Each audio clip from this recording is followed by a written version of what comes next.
Music is not everything, famous country music artist George Strait once observed. The popular country singer was contemplating a career break to focus on his marriage to Norma Strait. A constant source of rationality and serenity in George's hectic workdays, Norma has played a pivotal role in his career. Norma wants George to be there for her as she deals with the aftermath of a tragedy they both suffered. She has always been there for him, and she even appeared in the music video for his song Codigo even though they hadn't started talking yet. George Strait met the woman who would become his wife while they were both in high school. They only crossed paths in a casual manner. It's likely that George was being hesitant to commit because he is now quite busy. His dad, John Byron Strait SR, was a math teacher for junior high schoolers and the owner of a 2,000-acre cattle ranch west of Big Wells, Texas. Contrarily, George usually worked the cattle ranch on weekends. George enjoyed his summer job at the ranch and looked forward to going to work each day. The decision to ask Norma out on a date finally came to him one day. George gushed about her beauty and even went as far as to call her sexy. Despite this, after that one date he failed to see her for quite some time. George had become concerned with life's routines. But was there anything more that made him reluctant to commit to Norma's marriage?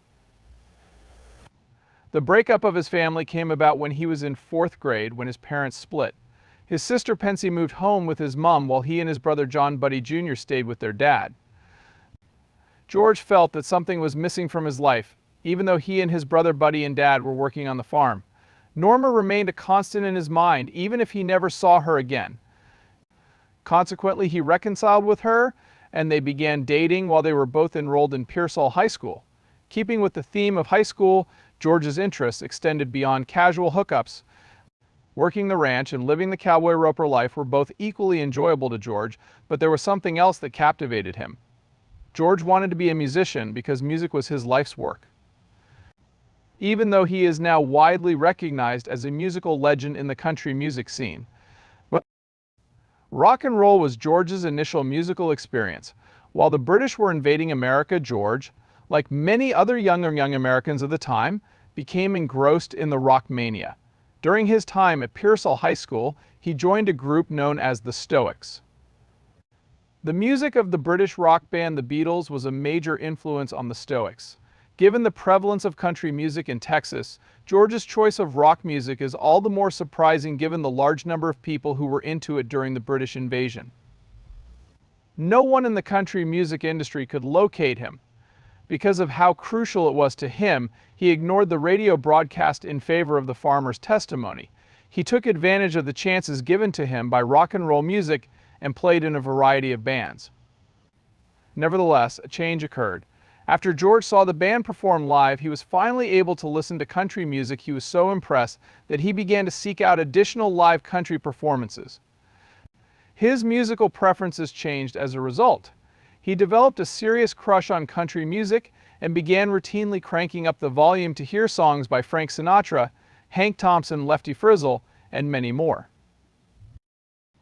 This album has the songs of Hank Williams, Merle Haggard, Bob Wills, and George Jones. George seemed to have finally found his calling as a professional musician after acquiring the genre of music. Nevertheless, he was still missing a few key pieces to the puzzle. George was prepared to upgrade his relationship with Norma after their first on and off romance. What he did next might have been romantic, completely insane, or something in between.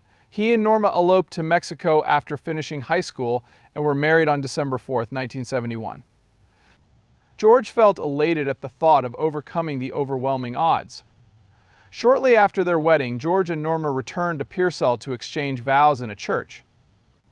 Their romance read like a page out of a romance novel, but the tragedy that followed would make even the most callous writer cringe. A devastating loss would eventually befall Norma and George, but for the time being, they were happy with their peaceful life. George had strong feelings for more than just his wife. My mind wandered to cowboy roping and country music. He served without hesitation in the military in 1971 due to his profound affection for the United States of America. He was prepared to do whatever it took to help his fellow citizens and serve his nation. Schofield Barracks in Hawaii is where Strait was stationed after becoming an infantryman. They began living together as a couple the moment he was sent to Hawaii, and Norma followed suit. Jennifer was born to him and his wife on October 6, 1972, and they were officially a family. The start of their family was signified by this. At this particular moment, George possessed all that he had ever wanted. Although he did not solve all of the problems, he did resolve that really fast. The opportunity to perform never passed for George, and he always made the most of it by immersing himself in his music from start to finish. The military-sponsored country band Ramblin' Country welcomed him after he submitted an audition. The band members not only used the bass as a musical instrument, but they also performed on it. Life was good for George and Norma. The approaching disaster was unimaginably worse than anything they could have imagined. George left his position as a corporal in the military in 1975 and rushed to get a degree in agriculture from Texas State University. It was hardly surprising considering he had worked on a ranch his whole life, but I still wanted to know why he didn't pursue a career in music instead. Even though George didn't major in music, he was never alone with music. While attending Texas State University, George found a flyer that the country band Stony Ridge had handed out to all of the students. After an immediate audition, Strait joined the group as their new lead singer. Actually, he changed the band's name to the Ace in the whole band, which gave him more visibility inside the group. Bars and honky-tonks all around Texas were the band's usual haunts. Their local fame quickly grew, and they went on to open for national performers like Asleep at the Wheel and the Texas Playboys. D-Record, an independent record label based in Houston, gave the band the chance to record singles when they became increasingly popular in the area. A fantastic opportunity was given to them. Despite Strait's involvement as songwriter, the tracks ultimately failed to chart. Even though Strait was growing more and more irritated, Norma persisted in encouraging him. In order to keep the family financially stable, Strait kept working throughout the day on the cattle ranch that his father owned. The tracks that George and Dee Record had recorded together ultimately failed, cutting off all of George's ties to the music industry. Even yet, he and his band kept on performing with an incredible amount of energy. They met someone because of their passion-e.r.v, Woolsey, with whom George got acquainted. In addition to playing in George's band, Woolsey also managed one of the bars where they performed. Previously, Woolsey worked for MCA Records, a prominent record label. Woolsey began inquiring with his acquaintances in an effort to gather more information regarding George and his band. Even though these people came to show their support for George and his band, they weren't sure that his style of music would reach a larger audience. For whatever reason, he just couldn't get behind this style. Keep your focus in order to discover. George knew he couldn't give up now, no matter how defeated he felt. He got back up and began to exert more effort. George traveled to Nashville with the expectation of finding success, but he was disappointed. He moved from one studio to another after being rejected by everyone he approached. Over time, George's self-confidence was chipped away by the losses, and he eventually snapped. He had to work so he could support his family. Furthermore, he would go after anything else if music wasn't his calling. While George was having a rough go of it as a musician, a ranch owner offered him the chance to build cow cages. Even though he had done this before, he was still not excited to do it again. When George told the band he was leaving, he was essentially saying goodbye to whatever chance he had of ever being a famous musician. Norma was not satisfied, I'm afraid. She didn't want to be the one to make her husband give up his music career, but she also knew he wasn't very enthusiastic about making cow pens. She wanted to talk to him about his feelings, so she gave him a call and urged him to give music another year of serious thought. George hoped he could avoid making Norma feel bad. He had feelings for her that were too strong for him to behave in such a way. He agreed to continue making songs for another year as a result. In 1981, George's excellent fortune led him to sign a recording contract with MCA thanks to his exposure to Norma. However, it was not without its snag. George only got the chance to talk to them once. If his single did well, they might think about putting out an album. George needed that one chance more than anything. As a support act, he brought his band with him. With the release of Unwound, George made his recording debut with MCA Records. It was also very successful. The song peaked at number 6 on Billboard's Hot Country Songs chart. That was also more than enough for an album. George became the most talked about new musician in the area after releasing his first album, Straight Country. Since his music was different from the pop-influenced country that was popular at the time, his sound was considered refreshing. Lots of people thought George's voice was the new traditional country sound. The sound was lauded for its ability to complement his authentic cowboy image and for returning country music to its roots. After that album, George became one of the biggest names in the business, yet eventually even the biggest names started to fade.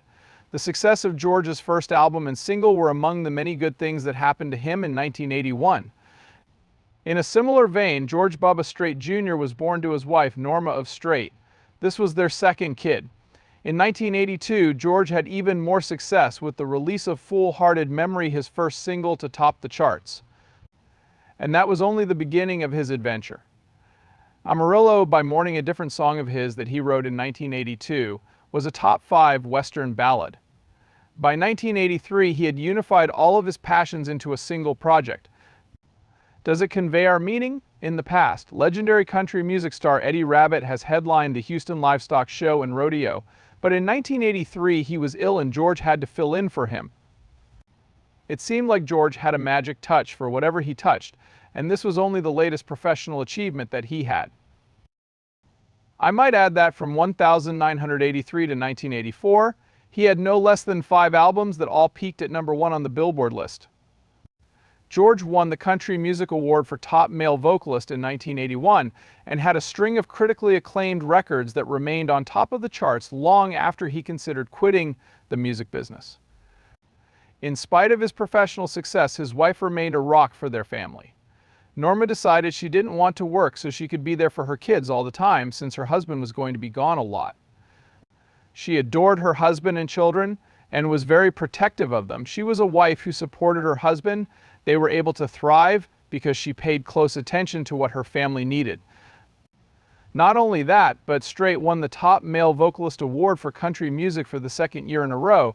Although it was a major triumph for him, he was prepared to relinquish it if it meant he could reverse the disaster that had devastated him and his wife. Norma endeavored to keep an eye on her children and did her best to do so. She entered adulthood when her first child, Jessica, reached the age of 13. Numerous friends were hers. The individuals she was involved with were well respected by Norma and her husband, who made an attempt to monitor her friends. In 1986, she desired to venture away, but her parents failed to perceive any impediment to her going. Her request to go out with her friends was approved. They wanted their 13-year-old daughter to have her own identity and be able to handle herself. Unfortunately, that night in 1986 would turn out to be the last time they would see their daughter alive. She was riding in the front seat of the car when she stepped out, and she wasn't fastened into her seatbelt. Gregory Wilson Allen, the driver, was going at a very high speed as he was about to round a turn. He failed to properly negotiate the turn because he was going too quickly. Tragically, Jennifer was crushed to death as the car flipped over, causing her to be partially flung from the vehicle. The automobile slid sideways because she wasn't fastened in her seatbelt when the accident happened. The motorist was charged with vehicular homicide, a class of misdemeanor. Nevertheless, the deed is done. Jennifer would definitely not be back. Her experience highlighted the need of being alert and following driving laws. What happened to George and his wife also showed how vulnerable they are. After suffering injuries, neither of them made a full recovery. George felt forced to make a declaration regarding the matter, and Norma's heart was particularly crushed. He decided he had had enough of being interviewed. He stayed out of any public conversation that could force him to talk about how his daughter's death affected him and Norma. Norma was seeking a way to deal with the loss she had experienced and the feeling that she had failed to carry out her duties. In 1986, Norma and George Strait launched the Jennifer Lynn Strait Foundation. Norma wanted to prevent other children from going through what Jennifer had through, so she set up the foundation in the hopes of bringing things back to normal.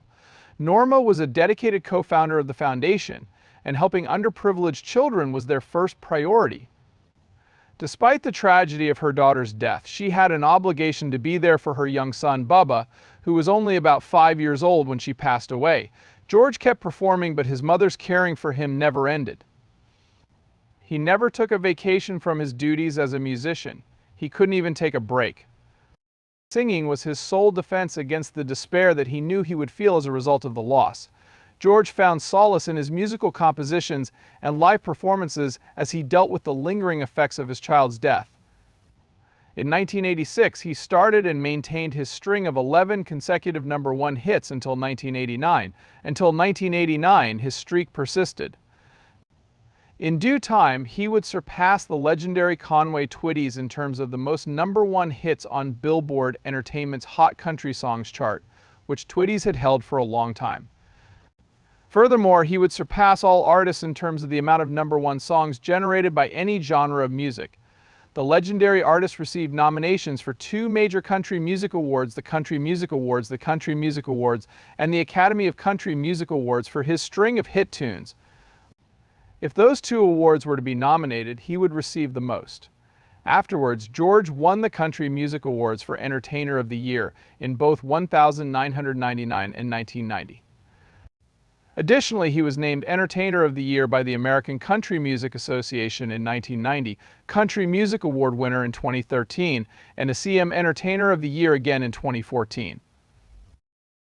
If he manages to snag both of those trophies, he will have more than any country artist has won thus far. George stands well beyond his contemporaries in the world of country music. Even his trips were well received. Not only did he break new ground by creating a new traditional country music style, but he also made a ton of money by launching festival-like tours. There was more than just money that George got. On top of that, he became much more legendary. The Cowboy Rides Away tour took place at T Stadium in Arlington, Texas. A new North American record for the biggest indoor concert was set in part by his June 2014 performance in Texas, which drew 104,793 spectators. A considerably bigger crowd than this one would follow him in due time. In 2024, he broke the record for the biggest concert ever planned for a single artist in the U.S., with an estimated 110,905 spectators at Kyle Field in College Station, Texas, eagerly anticipating his performance. The audience he had to play for here was quite different from the one he had at the Houston Livestock Show and Rodeo. In over 20 appearances at the rodeo, he entertained over 1 million fans. As a musician and a major player in the rodeo, he was indispensable.